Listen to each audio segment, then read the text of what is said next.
ইতিমধ্যেই ভোট পর্ব শেষ হয়েছে এবং ডিসিআরসি সেন্টারে পৌঁছে যাচ্ছেন ভোট কর্মীরা। ইতিমধ্যেই ডিসিআরসি সেন্টার থেকে আমাদের প্রতিনিধি রয়েছে বিপুল। বিপুল, এই মুহূর্তে ডিসিআরসি সেন্টারের কি ছবি, সার্বিক পরিস্থিতি কি, সারাদিন ভোট কিভাবে হলো তোলো? হ্যাঁ দেখো সুষমা, তোমাকে জানিয়ে রাখবো যে সিতাই বিধানসভা কেন্দ্রের উপনির্বাচন সেই ভোট গ্রহণ পর্ব কিন্তু শেষ এবং যে বুথের যে যাবতীয় কাজকর্ম সেগুলো কিন্তু সম্পন্ন করে ভোট কর্মীরা কিন্তু ইতিমধ্যে এই দিনহাটা কলেজের ডিসিআরসি সেন্টার যে তৈরি হয়েছে এখানে ইতিমধ্যে আসতে শুরু করেছে এবং তারা যে কেন্দ্রীয় বাহিনী ও রাজ্য পুলিশের নিরাপত্তার মধ্য দিয়ে ভোট গ্রহণের জন্য যে ইভিএম ভিভিপ্যাট সহ অন্যান্য সামগ্রীগুলো ছিল সেগুলো কিন্তু নিয়ে আসছে এই ডিসিআরসি সেন্টারে। এবং আমি তোমাকে দেখাবো যে এখানে এই কাউন্টার গুলোতে কিন্তু তারা রীতিমতো জমায়েত করে তাদের নির্দিষ্ট প্রক্রিয়া অনুযায়ী কিন্তু তাদের যে সামগ্রীগুলো সেই সামগ্রীগুলো জমা দিচ্ছে।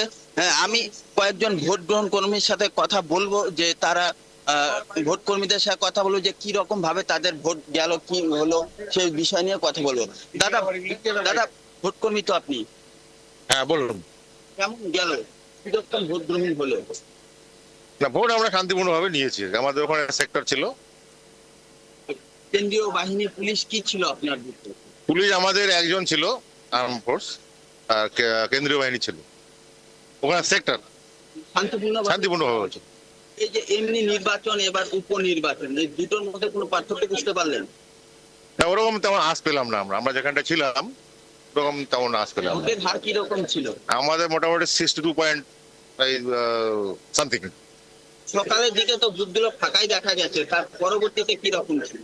সকালের দিকে আমাদের সেরকম জ্যাম ছিল না, ঠিক আছে। আর শেষের দিকে মোটামুটি ফাঁকাই ছিল। আমি আরেকজন ভোট কর্মী রয়েছে তার সঙ্গে কথা বলার চেষ্টা করবো। দাদা, কোন বুথে ডিউটি পড়েছিল আপনার? 239। কিরকম কাটলো দিনটা? ভালোই কাটছে।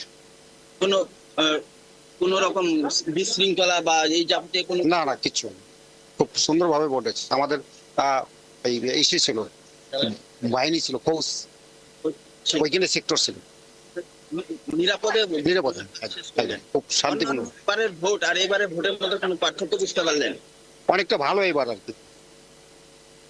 একদমই সুষমা, তোমাকে জানিয়ে রাখবো এবার যে সিতাই বিধানসভা কেন্দ্রে উপনির্বাচন হলো, এই নির্বাচনের জন্য প্রায় 18 কোম্পানি কিন্তু কেন্দ্রীয় বাহিনী মোতায়েন করা হয়েছিল, পাশাপাশি 900-র মতো কিন্তু রাজ্য পুলিশ ছিল। মোট 300টি বুথ ছিল কিন্তু এই সিতাই বিধানসভা কেন্দ্রে উপনির্বাচনে, যার মধ্যে 86টি বুথকে কিন্তু স্পর্শকাতর বুথ বলে আগেই ঘোষণা করা হয়েছিল এবং পাশাপাশি 300টি বুথেই কিন্তু সিসিটিভি ক্যামেরা ব্যবস্থা করা ছিল, পাশাপাশি কেন্দ্রীয় বাহিনী ছিল। ইতিমধ্যে কিন্তু ভোট কর্মীরা এখানে এসে তাদের ইভিএম ভিভিপ্যাট সহ অন্যান্য সামগ্রী জমা দিতে শুরু করেছেন। আগামী 23 তারিখ কিন্তু এই বিধানসভা কেন্দ্রে উপনির্বাচনের ভোট গণনা রয়েছে। যে 7 জন প্রার্থী এই বিধানসভা কেন্দ্রে যে প্রতিদ্বন্দ্বিতা করছেন তাদের মধ্যে কে জয়ী হবে তা কিন্তু দেখা যাবে আগামী 23 তারিখ। এবং তার আগে কিন্তু এই কলেজে যে স্ট্রং রুম তৈরি হয়েছে সেখানে কিন্তু ইভিএম গুলো রাখা হবে কেন্দ্রীয় বাহিনী ও রাজ্য পুলিশের নিরাপত্তায়। সুষমা, ধন্যবাদ বিপুল।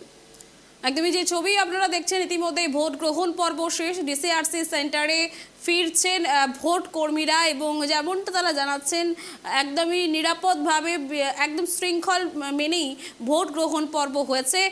62% ওপরেই কিন্তু ভোট পড়েছে।